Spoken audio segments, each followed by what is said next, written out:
Kendrapara autonomous college परिसर में 2 दिनिया जिला स्तरीय मत्स्य प्राणी संपद मेला उद्घाटित हो जाइछि। राज्य मत्स्य प्राणी संपद मंत्री गोकुलानंद मल्लिक अतिथि भाव में जोगदे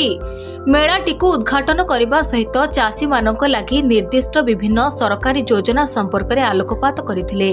उद्घाटनी उत्सव में अन्यमानक मध्यरे केन्द्रापड़ा विधायक गणेश्वर बेहेरा,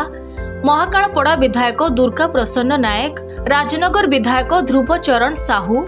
आली विधायक प्रताप केशरी देव, जिला परिषद अध्यक्षा लिलिता दास और जिलापाल स्मृति रंजन प्रधान प्रमुख उपस्थित थिले।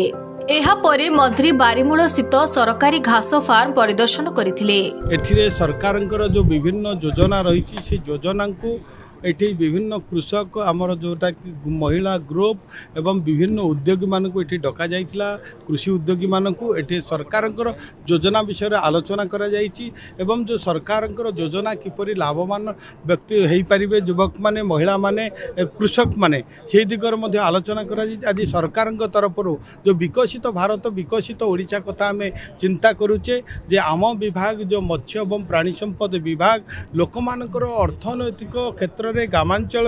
विकास करने विभिन्न पदक्षेप आम प्रिय मुख्यमंत्री नहीं जो भले कि आम कामधेनु योजना कथा कहवा, प्राणी कल्याण योजना कथा कहवा, जोटा कि आम कुकुड़ा पालन कथा कहवा, छेली पालन, बतक पालन, अनेक योजना युवक मानक महिला मानक सशक्त स्वावलंबी करने ग्रामांचल अर्थनैतिक क्षेत्र में विकास करने सरकार अनेक पदक्षेप नहीं सब्सिडी व्यवस्था करा जाइछि एवं लोन व्यवस्था करा जाइछि